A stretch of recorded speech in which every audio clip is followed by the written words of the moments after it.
Hello दोस्तों, आज की कहानी मेरे और मेरे ससुर जी के रिश्ते के बीच की है। मेरा नाम कामिनी है और मेरी उम्र अभी 26 साल है। मैं काफी खूबसूरत हूँ। मैंने अपनी बॉडी को पूरा फिट रखा हुआ है क्योंकि मैं रोजाना एक्सरसाइज करती हूँ। मेरी शादी को 7 साल हो चुके हैं।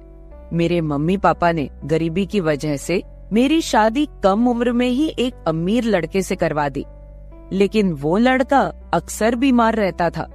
उसके हार्ट में कोई प्रॉब्लम थी। मैं अपनी शादी से ज्यादा खुश नहीं थी, पर मेरे पति मुझसे बहुत ज्यादा प्यार करते थे। अब मेरी शादी को 2 साल हो चुके थे, लेकिन अभी तक कोई भी बच्चा नहीं हुआ था। हमारे घर में मैं, मेरे पति और ससुर जी थे। हम तीनों ही बहुत प्यार से रहते थे। मेरे ससुर जी की उम्र 45 से 50 साल की होगी, लेकिन वो काफी जवान दिखते हैं क्योंकि उन्होंने अपने शरीर को पूरा फिट रखा हुआ है। फिर एक दिन मेरे पति की तबीयत ज्यादा खराब हो गई और उनकी मृत्यु हो गई। मेरे सामने मानो दुखों का पहाड़ टूट पड़ा हो। अब मैं एक विधवा हो चुकी थी।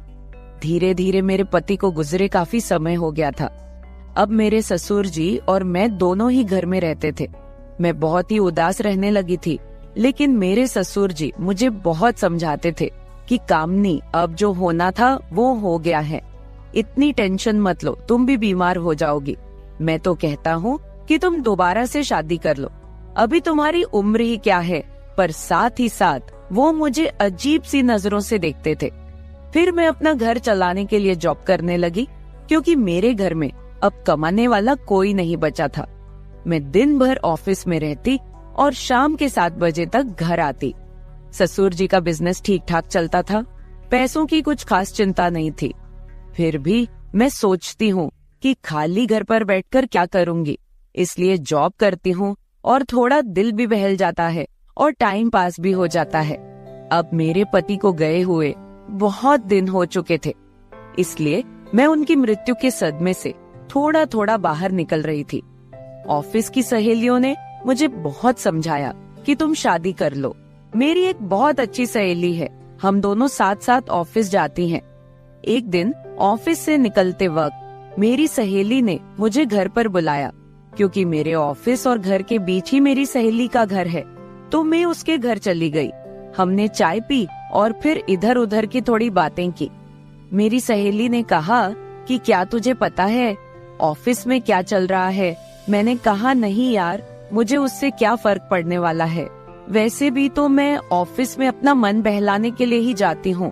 फिर मेरी सहेली बोली, फिर तू सुन ले, हमारे ऑफिस में सभी लोग एक दूसरे से मिलकर रहते हैं और किसी को भी कोई समस्या हो वो सभी मिलकर सुलझा लेते हैं।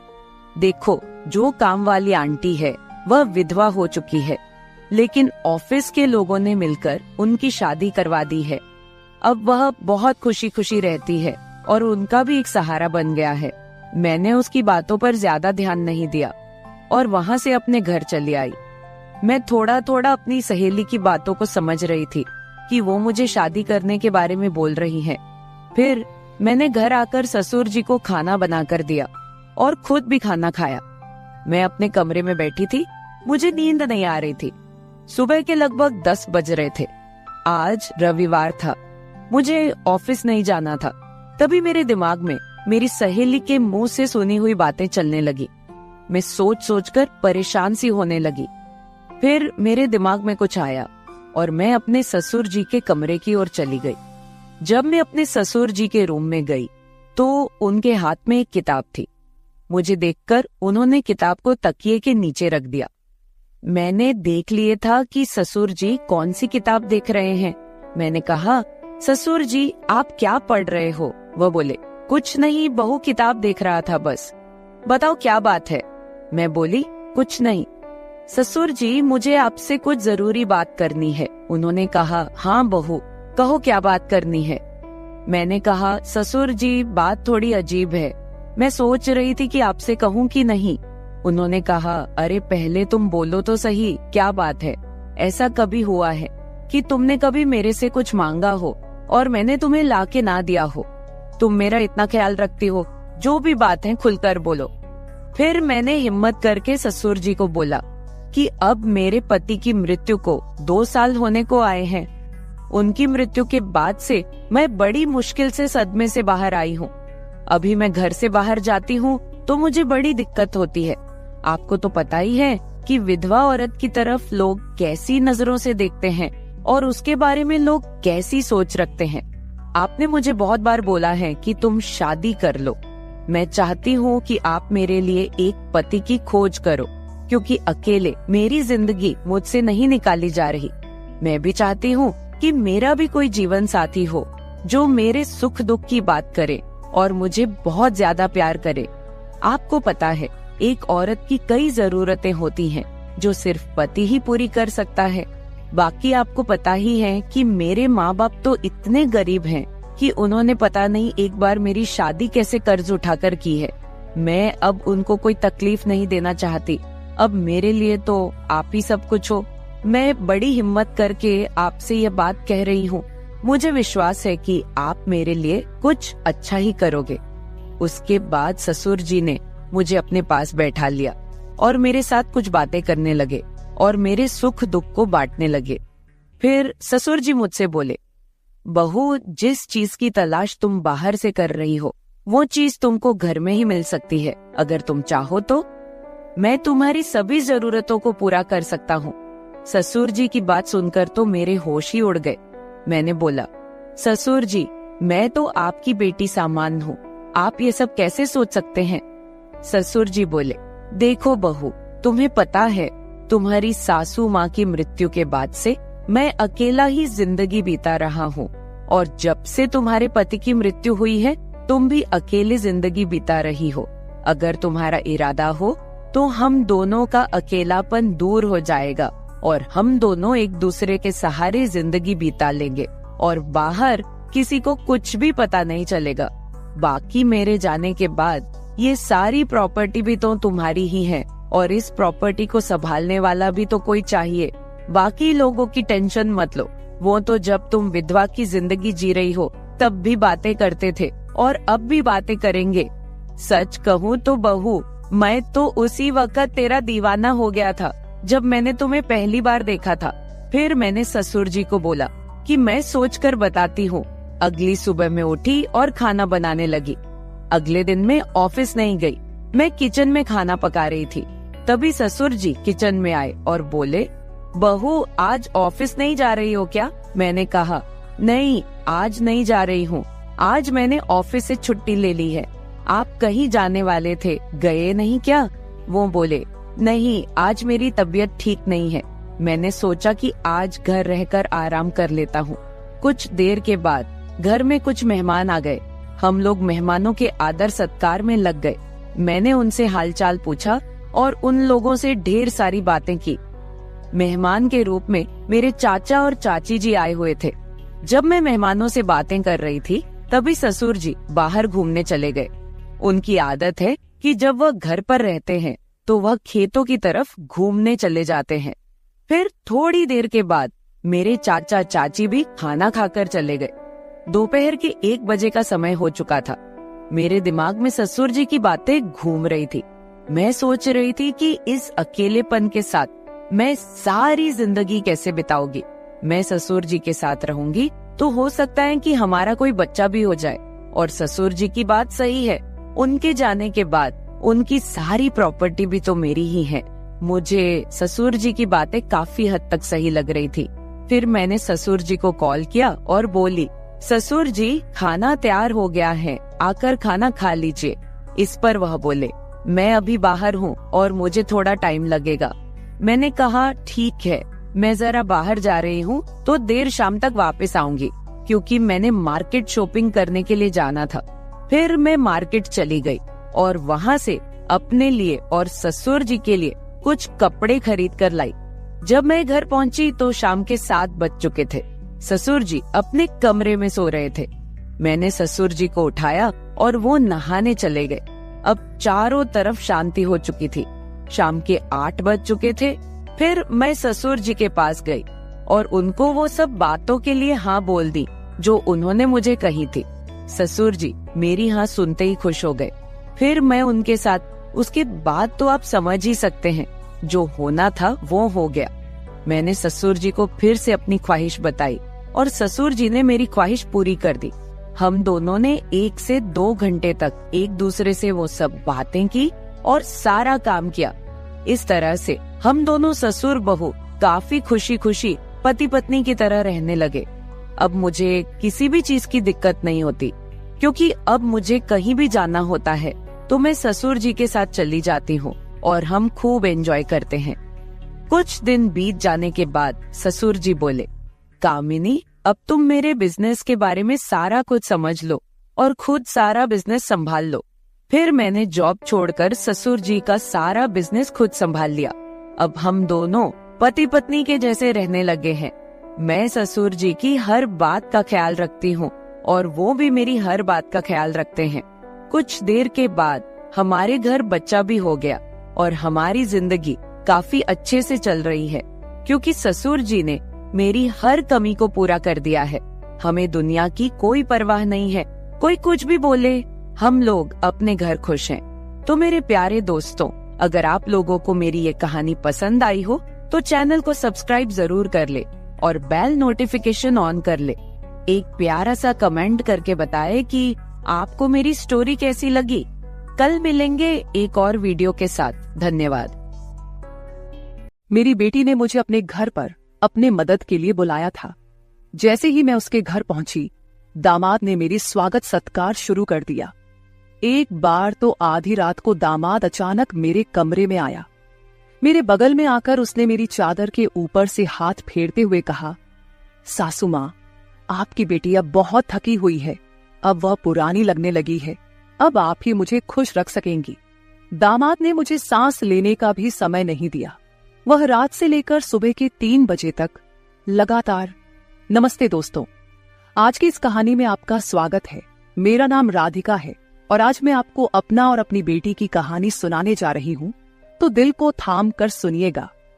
मेरी बेटी को उसके ऑफिस के काम से घर के कामों के लिए समय नहीं मिल रहा था।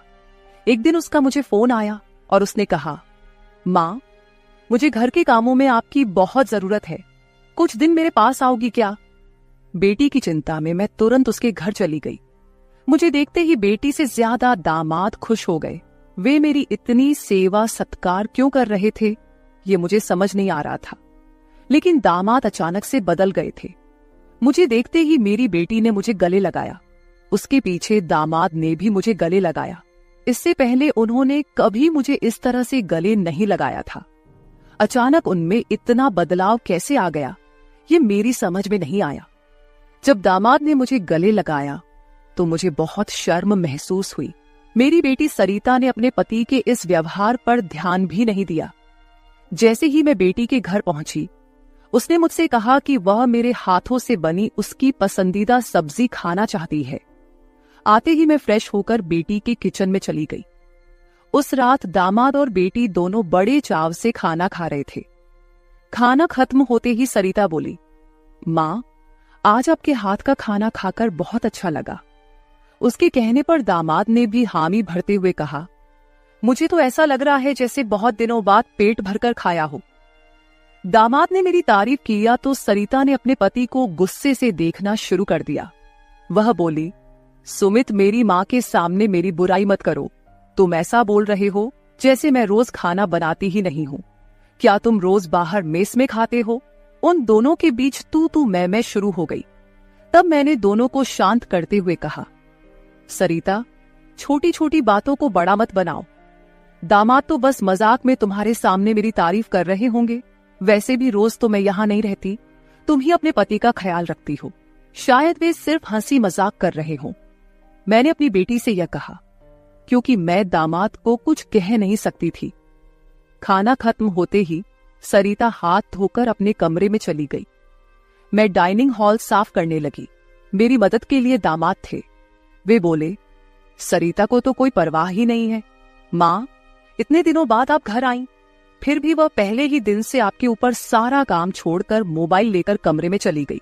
यही तो रोज का हाल है।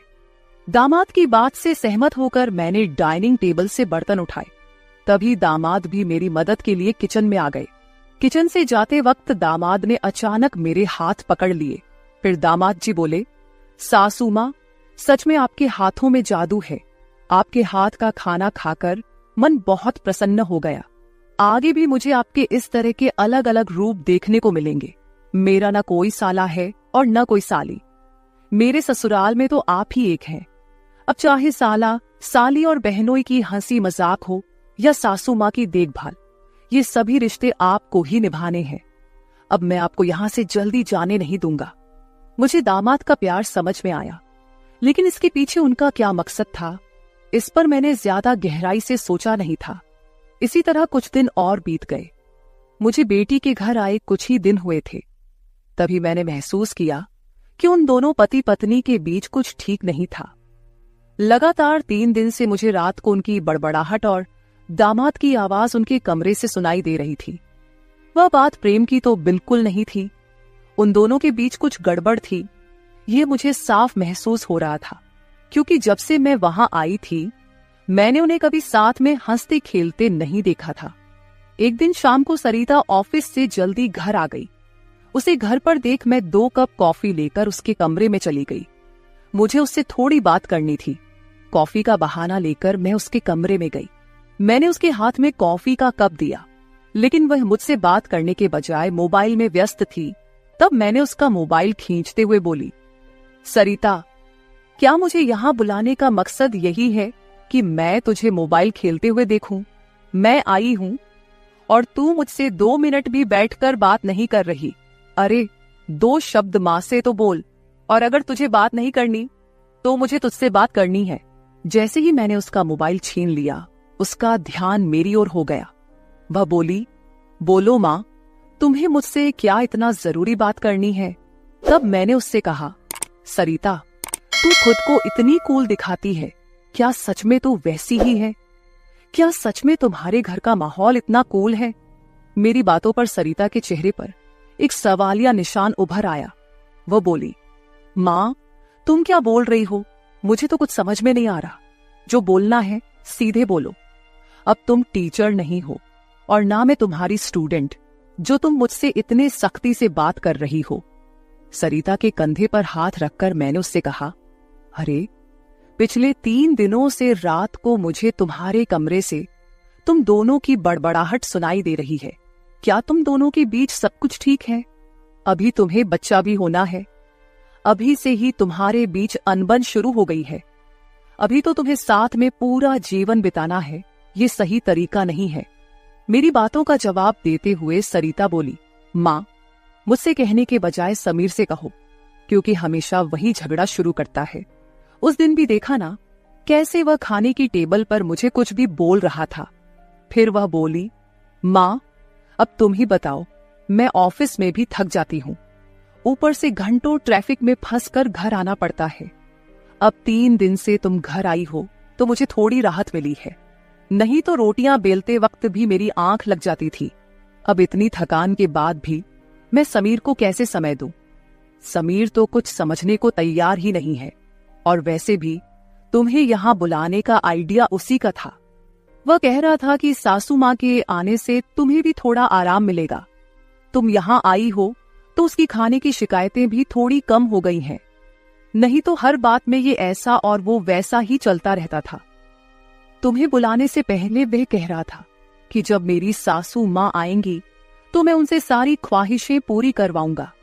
अब तुम्हारे दामाद को तुमसे क्या ख्वाहिशें पूरी करवानी है, ये तुम ही देख लो। उसकी शिकायतों से तो मुझे थोड़ी राहत मिल गई है।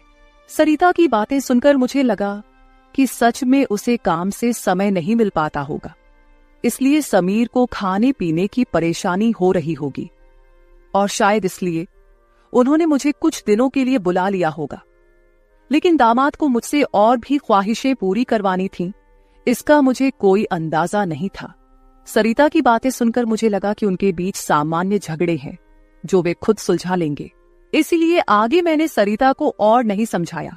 जैसे ही मैं उसके कमरे से बाहर निकली, मुझे दामाद की गाड़ी का आवाज सुनाई दिया।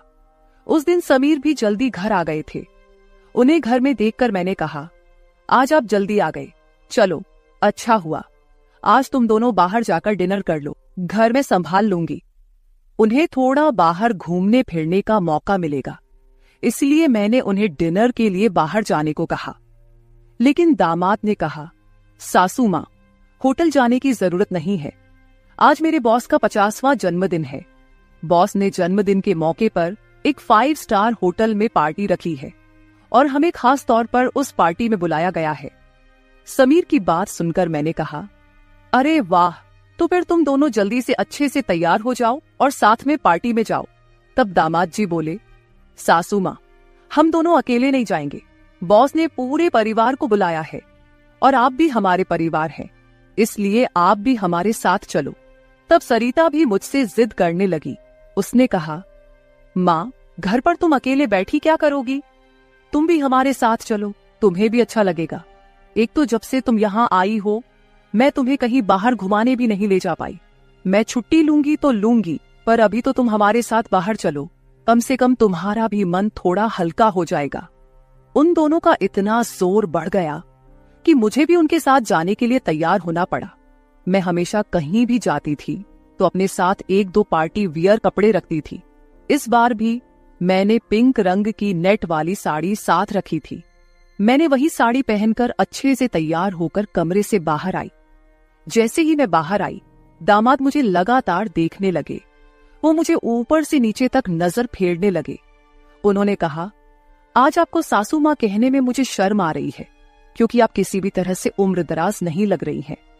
आज तो आप किसी हीरोइन से कम नहीं लग रही हैं।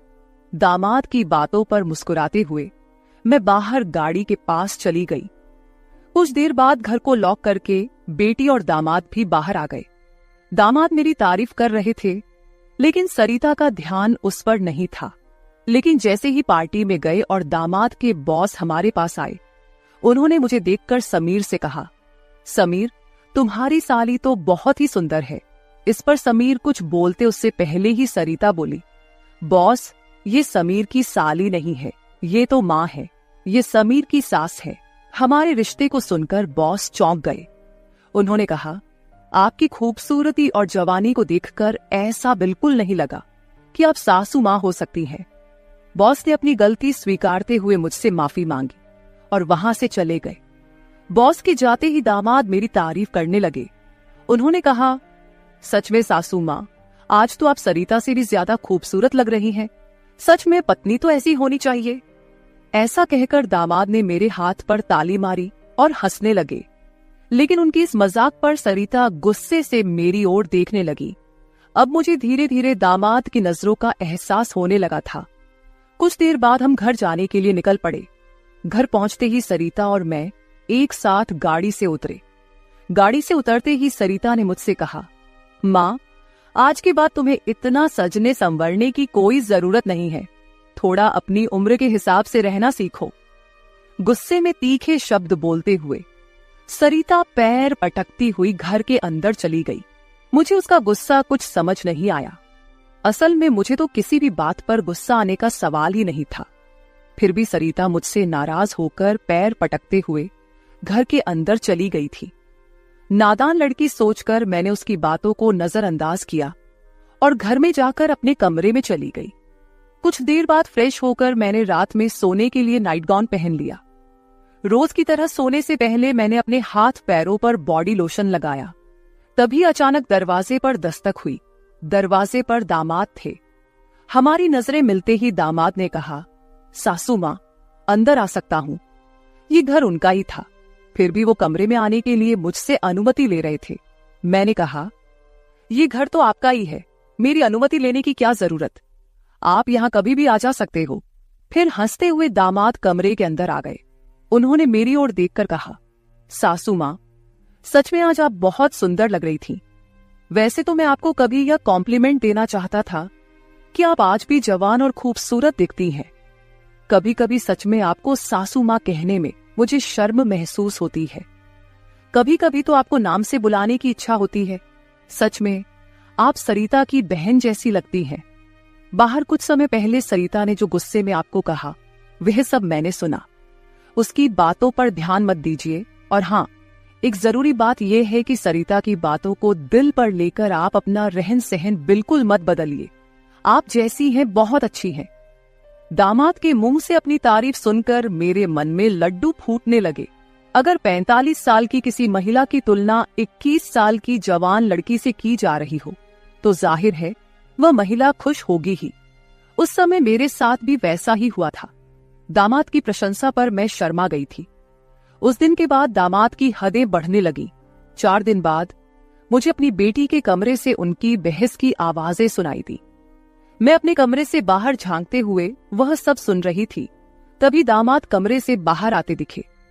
दामाद को बाहर आते देख मैं जल्दी से अपने कमरे में चली गई। मैं कमरे की लाइट बंद करने ही वाली थी कि समीर मेरे कमरे में आ गया। वो काफी गुस्से में लग रहा था। मैंने उसे एक गिलास पानी दिया और पूछा, सब ठीक तो है ना? इस पर दामाद बोले, सासू मां, आपकी बेटी और आप में कितना फर्क है। शादी के बाद पति से कैसा व्यवहार करना चाहिए, उसे कैसे खुश रखना चाहिए, आपने सरिता को कुछ भी नहीं सिखाया। जब भी मैं उसके पास जाता हूं वह मुझसे एक ही बात कहती है कि मैं बहुत थक गई हूं। आपकी बेटी अब पूरी तरह बूढ़ी दिखने लगी है, उसके सामने आप जवान लगती हैं। कहां आपकी जवानी और कहां सरिता की समय से पहले आई बुढ़ापा। मैंने शांत रहकर समीर की सारी बातें चुपचाप सुनी। उनकी बातें खत्म होते ही मैंने उसे समझाते कहा, दामाद जी आप गुस्सा मत कीजिए। सरिता अपने ऑफिस के काम में पूरी तरह थक जाती है, इसलिए वह थोड़ी परेशान हो गई है। कुछ दिन आप दोनों बाहर घूमने चले जाइए, सब कुछ ठीक हो जाएगा। काम की भाग दौड़ में खुद के लिए भी समय निकालना जरूरी है।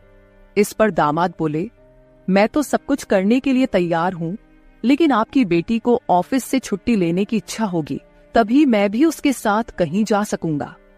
मैंने फिर से दामाद को समझाया और उनके हाथ में पानी का गिलास दिया। दामाद से बात करते हुए अनजाने में मेरा हाथ उनके पैर पर रख दिया गया। अचानक दामाद ने अपने पैर पर रखा मेरा हाथ अपने हाथ से पकड़ा और मेरे हाथ से गिलास को एक ओर रखते हुए दूसरे हाथ से मेरे चेहरे से बाल हटाकर बोले, सासू मां, आप सच में बहुत सुंदर हैं। आपको देखकर तो सरिता को देखने की इच्छा ही नहीं होती। कहां आपके चेहरे का तेज और कहां सरिता की झुर्रियां। दामाद मेरे सामने मेरी बेटी की बुराई कर रहे थे। मैंने उन्हें कहा, आप मेरी सुंदरता की तारीफ कर रहे हैं, इसके लिए धन्यवाद, लेकिन जिस लड़की के बारे में आप बुरा भला कह रहे हैं वह मेरी बेटी है, ये मत भूलिए। दामाद बोले, सासू मां, मैं कुछ गलत नहीं कह रहा हूं, जो सच है वही कह रहा हूं। अब सरिता बूढ़ी दिखने लगी है तो क्या करूं? आपके सामने वह सच में फीकी पड़ती है। आपकी सुंदरता बेहद मनमोहक है। बोलते बोलते दामाद की नजर मुझ पर टिकने लगी थी। तब मैंने उनसे कहा, अब काफी रात हो गई है, आपको जाकर सो जाना चाहिए, नहीं तो सरिता यहाँ आ गई तो वह और नाराज हो जाएगी। मैंने दामाद को जैसे तैसे अपने कमरे से बाहर किया, नहीं तो वह रात भर मेरे कमरे में ही बैठे रहते। खैर जो भी हो, लेकिन समीर ने मेरी जो प्रशंसा की वह मुझे बहुत पसंद आई। अगले दिन शाम को जब दामाद ऑफिस से घर आए तो उन्होंने कहा, सासू मां, कल मुझे 2 टिफिन पैक कर दीजिए, और वो भी भरकर। जब से आप मेरा टिफिन बना रही हैं, ऑफिस में मेरी क्रेडिट कुछ ज्यादा ही बढ़ गई है। मेरे दोस्त रोज मेरे टिफिन की तारीफ करते रहते हैं, और आज तो मेरे बॉस ने भी मेरी तारीफ की। सबको लगा कि मेरी पत्नी ने इतना अच्छा खाना बनाया है, लेकिन मैंने सबका भ्रम दूर कर दिया और उन्हें बताया कि यह जादू मेरी पत्नी के हाथों में नहीं, बल्कि मेरी सासू मां के हाथों में है।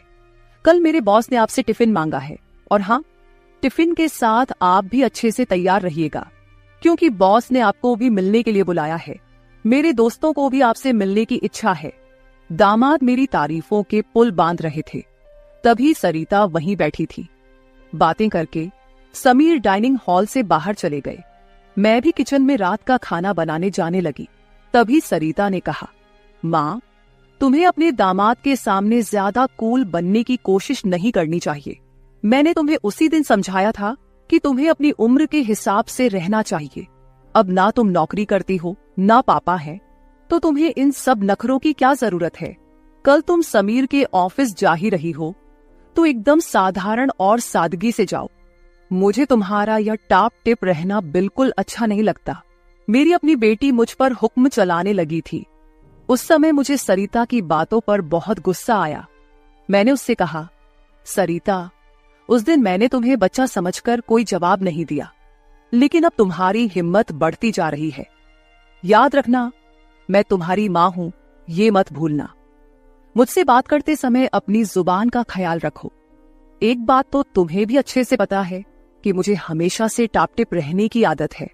मैं अपनी आदत किसी के कहने से नहीं बदलूंगी। इंसान जितना अच्छा रहता है उतना ही फ्रेश दिखता है, यही मेरा मानना है। तुम चाहे कुछ भी कहो, मैं अपनी रहन सहन नहीं बदलने वाली। अगर किसी को बदलना है तो तुम खुद को बदलो, अपना चिड़चिड़ा स्वभाव बदलो। कभी कभी तो मुझे लगता है कि तुम मेरी ही बेटी हो या नहीं। उस दिन पहली बार मैं अपनी बेटी से इतने गुस्से में बात कर रही थी। इससे पहले सरिता ने भी कभी मुझसे इतने कटु शब्दों में बात नहीं की थी। इसलिए उससे गुस्सा होकर मैं किचन में चली गई। उस रात खाना खाते समय भी मैंने किसी से बात नहीं की। अगले दिन दोपहर के 1 बजे के बाद मुझे मेरे दामाद का फोन आया तो मैं तैयार होकर उनके ऑफिस जाने के लिए निकली। शाम को मैं और समीर साथ ही घर लौटे। मुझे और समीर को साथ देखकर सरिता और भी ज्यादा नाराज हो रही थी। अब मुझे उसकी नाराजगी से कोई फर्क नहीं पड़ता था। वो तो अपने पति को भी खुश नहीं रख पाई थी। मैंने भी अब उससे किसी तरह की कोई उम्मीद नहीं रखी थी। लेकिन इधर मेरे दामाद अब मुझसे बहुत अच्छे से पेश आने लगे थे। हर 2-3 दिन में वो मुझसे कहते कि उनके ऑफिस में उनके दोस्तों ने या कभी उनके बॉस ने मुझसे मिलने के लिए बुलाया है। उस दिन भी सुबह नाश्ता करते समय दामाद ने मुझसे कहा, सासू मां, घर के सारे काम जल्दी निपटा लीजिए क्योंकि आज भी आपको ऑफिस जाना है। मैंने उनकी बात पर सहमति जताई। जैसे ही समीर ऑफिस के लिए निकले, सरिता ने मुझे घेर लिया। उसने कहा, मां, मैं कुछ दिनों से देख रही हूं, रोज तुम अपने दामाद के ऑफिस जा रही हो, शाम को उनके साथ हंसती खेलती घर लौटती हो। अब भी तुम दोनों में सास दामाद का रिश्ता बरकरार है या फिर सीमाएं पार हो गई हैं? उस समय सरिता कुछ ज्यादा ही बोल गई थी। मैंने उस पर जोर से चिल्लाई, फिर भी उसे कोई फर्क नहीं पड़ा। उसने कहा, मुझ पर चिल्लाने की बजाय एक बार यह सोचो कि तुम्हारा और तुम्हारे दामाद का रिश्ता किस मोड़ पर जा रहा है। अगर मेरी बात समझ में नहीं आई तो तुम यहां से जा सकती हो। उसकी बातें सुनकर मेरी आंखों से आंसू बहने लगे। मेरे आंसुओं की परवाह किए बिना सरिता ऑफिस चली गई। उसके बाद 5 घंटे बीत गए, लेकिन मैं अपने कमरे में बैठी आंसू बहाती रही। समीर के लगातार फोन आ रहे थे, लेकिन मैंने फोन उठाने से इनकार कर दिया। 5 घंटे बाद मैंने खुद को संभाला और अपना बैग पैक करने लगी। जैसे ही मैं सरिता के घर से निकलने लगी, दरवाजा खोलते ही मैंने देखा कि बाहर मेरा दामाद गाड़ी पार्क कर रहा था।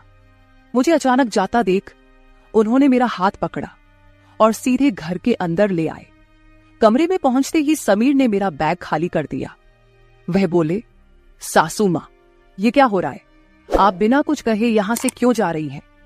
मैंने उन्हें सरिता की बात कुछ नहीं बताई। मैंने कहा, मेरे कारण शायद आपके रिश्ते में दूरियां आ रही हैं।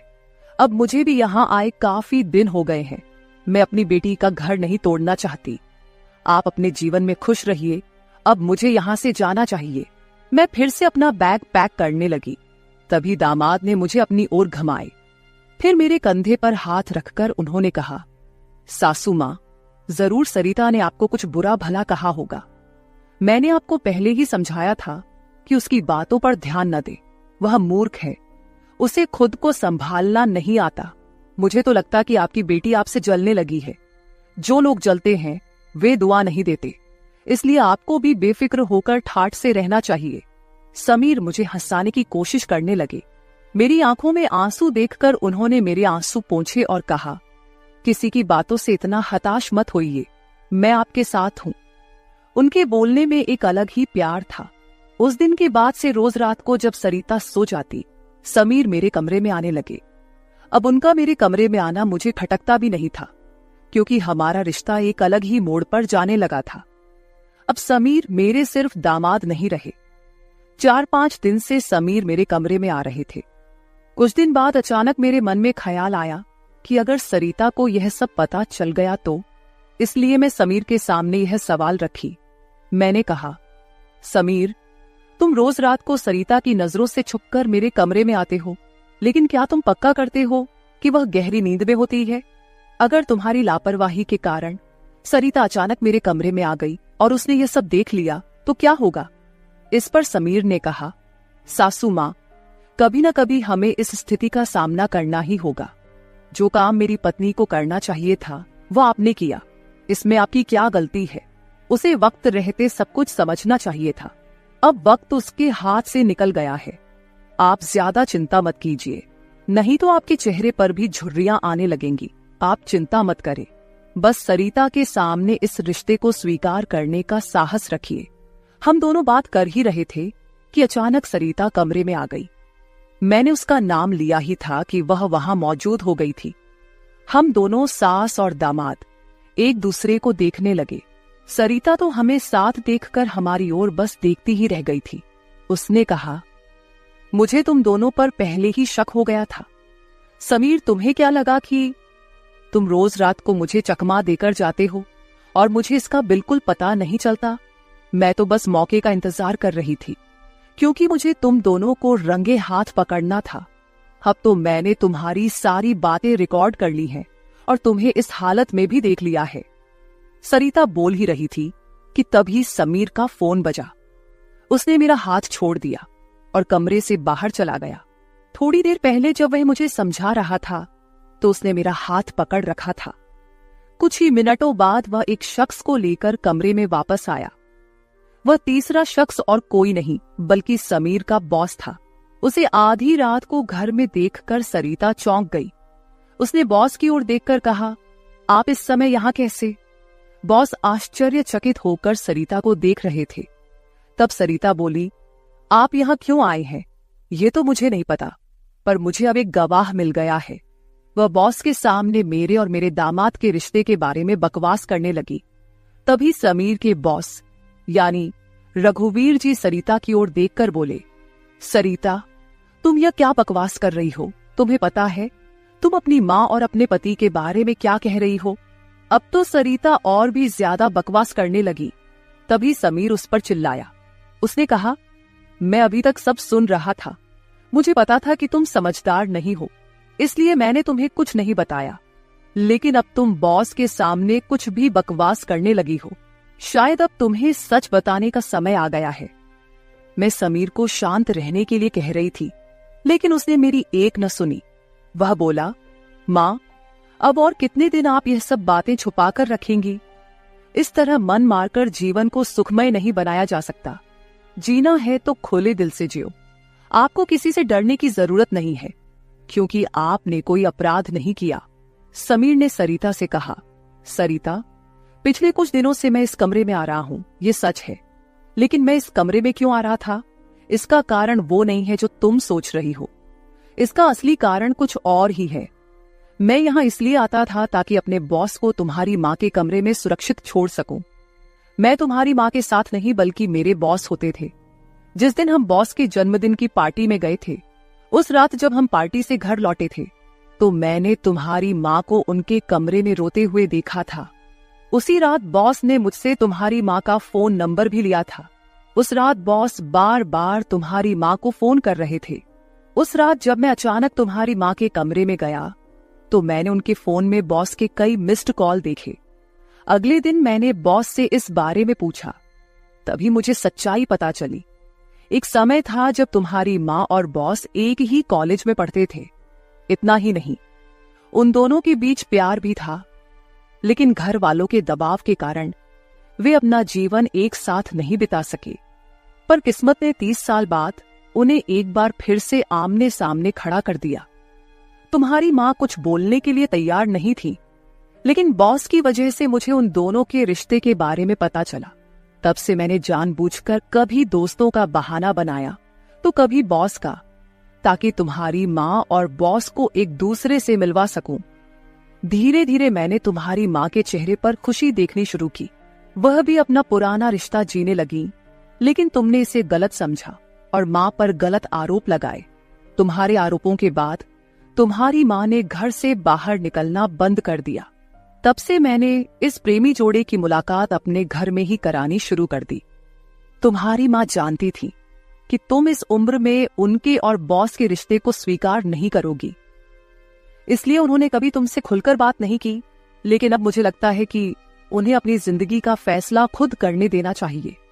सरिता बोली, समीर, तुम मेरी माँ को उनके प्रेम से मिलने के लिए इतना प्रयास कर रहे थे, तुम दामाद होकर भी कोई आपत्ति नहीं कर रहे थे और मेरी माँ को एक बार फिर से जीने का मौका दे रहे थे। मैं आगे बढ़ी और सरिता से आंसू भरी आंखों के साथ बोली, मुझे माफ कर दे बेटी, मुझे इस उम्र में यह सब नहीं करना चाहिए था, मुझे रघुवीर से फिर से नहीं मिलना चाहिए था। लेकिन तू चिंता मत कर, सुबह होते ही मैं यहां से चली जाऊंगी। मैं रघुवीर से कभी नहीं मिलूंगी।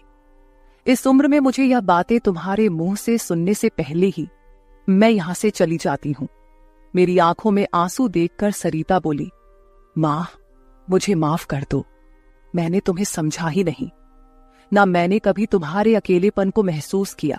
अब वो समय तो बीत गया, पर अगर तुम मेरे लिए जी सकती हो तो फिर मैं तुम्हारी खुशी में क्यों नहीं शामिल हो सकती। तुम्हारे समय में दादा ने तुम्हारी शादी नहीं होने दी होगी, लेकिन अब मैं उनके नक्शे कदम पर नहीं चलूंगी। मैं तुम्हें और बॉस को आपके आगे के जीवन के लिए ढेर सारी शुभकामनाएं देती हूं। बॉस मुझे मेरे पिता के रूप में स्वीकार है। बेटी की सहमति सुनकर मेरी आंखों में आंसू भर आए। रघुवीर भी मेरी तरह ही अपने जीवन में अकेले थे। अगले 3 दिनों के भीतर मेरी और रघुवीर की रजिस्टर्ड मैरिज मेरी बेटी और दामाद की मौजूदगी में हो गई। शायद ये पहली बार हुआ होगा कि एक बेटी ने अपनी मां की विदाई की थी। मेरी विदाई के समय मैंने सरिता को एक सीख दी। मैंने उससे कहा, सरिता, पैसा सब कुछ नहीं होता, इसीलिए हमेशा पैसे के पीछे भागना छोड़कर कभी अपने परिवार पर भी ध्यान देना चाहिए। कर्तव्यों से भागकर ना तो जीवन पूरा होता है, ना ही खुशियां मिलती हैं। अब समय आ गया है कि तुम अपनी जिम्मेदारियों पर ध्यान दो। सरिता ने मुझसे वादा किया कि आगे से वो अपने घर की जिम्मेदारियों को निभाने में पीछे नहीं हटेगी। मेरी विदाई होते ही सरिता ने पूरे 20 दिनों की छुट्टी ली। शादी के 2 साल बाद मेरी बेटी और दामाद एक बार फिर हनीमून पर गए। तो दोस्तों, शादी और प्यार की कोई उम्र नहीं होती। जहां दिल मिलते हैं वहीं रिश्ते भी अपने आप बन जाते हैं। बस जरूरत होती है एक दूसरे को समझने की। तो मेरे प्यारे दोस्तों, यह थी हमारी आज की छोटी सी कहानी। आपको ये कहानी कैसी लगी कमेंट करके जरूर बताएं। अगर आप ऐसी ही और भी इंटरेस्टिंग और रोमांटिक कहानियां सुनना चाहते हो तो चैनल को सब्सक्राइब जरूर कर ले और बेल आइकॉन ऑन कर ले, ताकि आपको मेरी आने वाली नई वीडियो की सूचना तुरंत मिल सके। कल मिलेंगे एक और नई कहानी के साथ। धन्यवाद।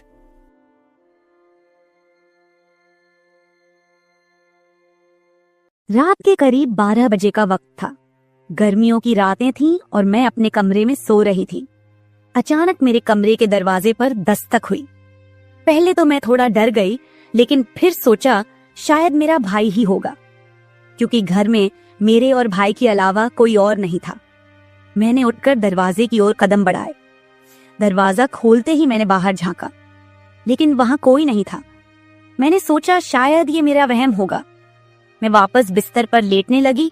अचानक दरवाजे पर फिर से पहले से भी ज्यादा जोर की दस्तक हुई। मैंने कांपती हुई आवाज में पूछा, कौन है? लेकिन कोई जवाब नहीं आया। डरते हुए मैंने दोबारा दरवाजा खोला और वहां मेरा भाई खड़ा था। उसने मुझसे कहा, क्या हुआ दीदी, इतनी घबराई हुई क्यों लग रही हो? वो मुझे आज कुछ अजीब सी नजरों से देख रहा था। मैंने सोचा शायद मैं ही ज्यादा सोच रही हूँ, लेकिन मुझे क्या पता था कि उस रात कुछ ऐसा होने वाला था जिसने मेरी पूरी जिंदगी को बर्बाद कर दिया, जिसे मैं चाहकर भी कभी भूल नहीं पाई। अब मैं आपको अपनी जिंदगी का वो सच बताने जा रही हूँ जिसे मैंने आज तक सबसे छुपा कर रखा था। यह सच ऐसा है जो मेरी हर रात की नींद और हर दिन का सुकून छीन ले गया।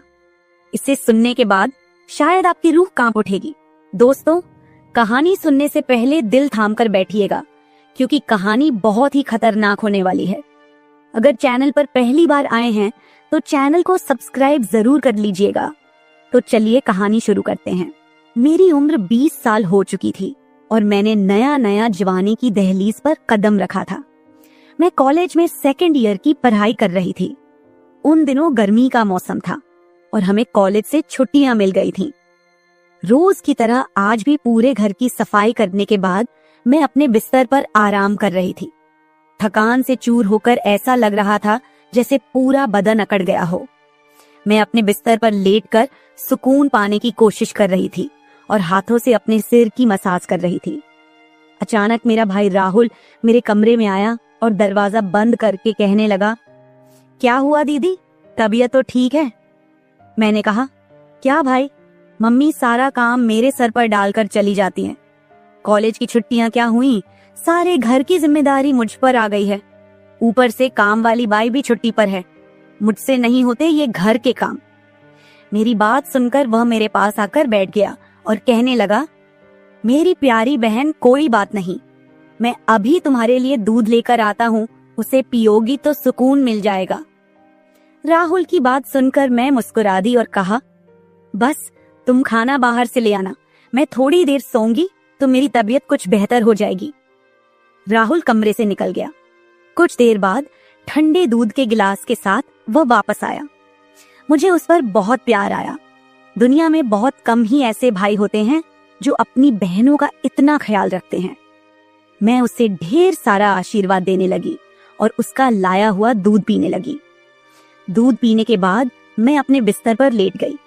राहुल कहने लगा, चलो दीदी, मैं तुम्हारा सिर दबा देता हूँ, तुम सो जाओ। वह मेरे पास बैठ गया और अपने हाथों से मेरा सिर दबाने लगा। उसके हाथों से मुझे सुकून मिलने लगा और मेरे सर का दर्द भी कम हो गया था। मैं आंखें मूंद कर लेट गई और कुछ ही देर में मैं गहरी नींद सो गई।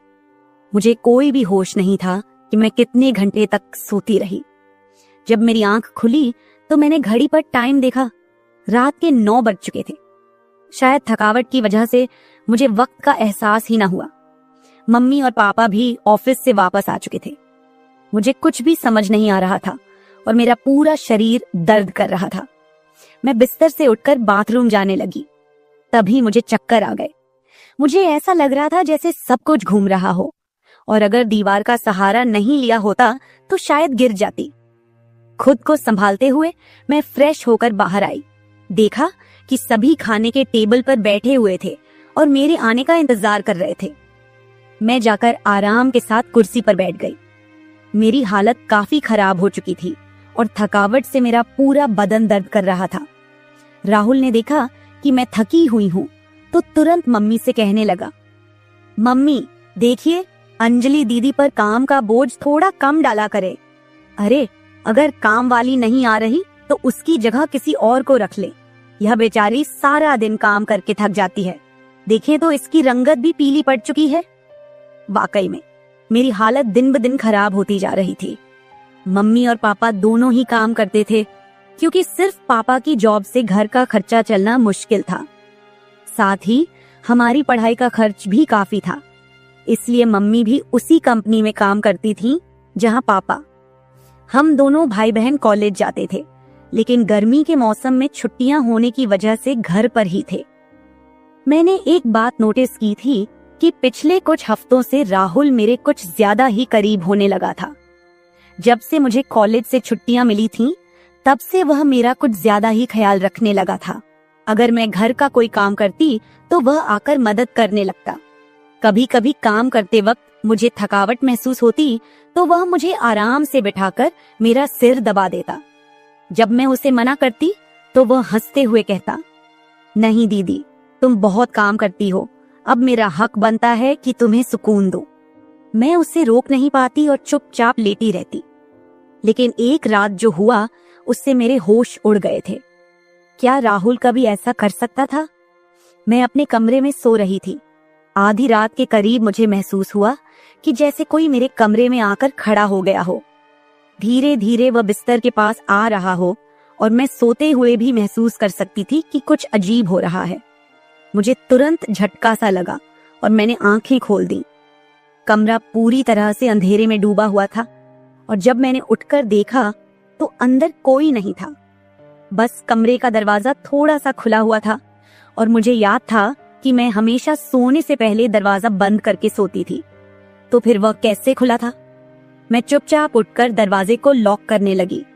फिर से बिस्तर पर जाकर सोने की कोशिश की, लेकिन जैसे ही मेरी आंखें बंद हुईं, मुझे फिर से कुछ कदमों की आहट सुनाई दी। जैसे कोई बिस्तर के पास आकर बैठा हो, और फिर मुझे लगा जैसे कोई मेरे पास आकर अपना हाथ बढ़ा रहा हो। मैंने पलट कर देखा, लेकिन कोई नहीं था। मेरी धड़कन तेज हो गई थी और मुझे घबराहट होने लगी थी।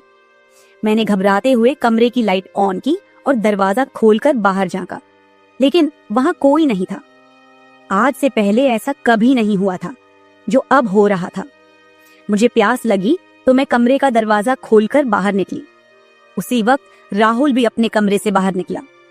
मुझे देखकर उसने पूछा, क्या बात है, आप अभी तक जाग रही हैं? मैंने जवाब दिया, कुछ नहीं, बस ऐसा महसूस हुआ जैसे कमरे में कोई मौजूद हो। पानी पीकर मैं दोबारा कमरे में आई और पीछे पीछे वह भी आ गया। उसने कहा, आपको डरने की जरूरत नहीं है। अगर आपको डर लग रहा है तो मैं आपके पास सो जाता हूँ। मैंने उसे मना किया, नहीं, तुम्हें परेशान होने की जरूरत नहीं है, जाओ और आराम करो। लेकिन वह जिद करने लगा कि मैं आपको अकेला किसी भी हाल में नहीं छोड़ सकता। आपकी तबीयत खराब हो सकती है, मैं आपको तकलीफ में नहीं देख सकता। आप सो जाएं, मैं यही सो जाता हूँ। आखिरकार उसकी जिद के आगे मुझे झुकना पड़ा। मैं बिस्तर पर लेट गई और उसने भी सोफे पर तकिया रखा और मेरे पास में ही सो गया। लेकिन उस रात मुझे ऐसा महसूस हुआ जैसे कोई मेरी ओर काफी देर तक ध्यान से देखता रहा हो। उसने मेरे बालों को सहलाया, मेरे चेहरे पर उंगलियां फेरी और मैं सो रही थी। अगली सुबह जब मैं उठी तो मेरा मूड बड़ा अजीब था, लेकिन जब मैंने अपने आप पर गौर किया तो मैं हैरान रह गई। शुक्र था कि मैंने अपने आप को दुपट्टे से ढक रखा था। मेरी कमीज बेतरतीब हो चुकी थी। मुझे हैरत हुई क्योंकि आज से पहले मैं कभी इस तरह आराम से नहीं सोई थी। आज मैं बहुत खुश महसूस कर रही थी, न जाने क्या वजह थी। मैंने अपने भाई की तरफ देखा तो वह भी बहुत खुश था। मैंने उसको पूछा, तुम आज इतने खुश क्यों हो? तो कहने लगा, जिसको आप जैसी बहन मिल जाए वो क्यों ना खुश हो। घर के सारे काम निपटाकर जब मैं बैठी तो राहुल तेल लेकर मेरे पास आ गया। कहने लगा, अंजलि दीदी, आप अपने बाल खोल दे, मैं आपके सर में मालिश कर देता हूँ। मुझे उसकी हरकतें कुछ अजीब लग रही थीं। मैंने कहा, ये तुम्हारा काम नहीं है, जाओ अपनी पढ़ाई करो, मुझे मालिश की जरूरत नहीं है।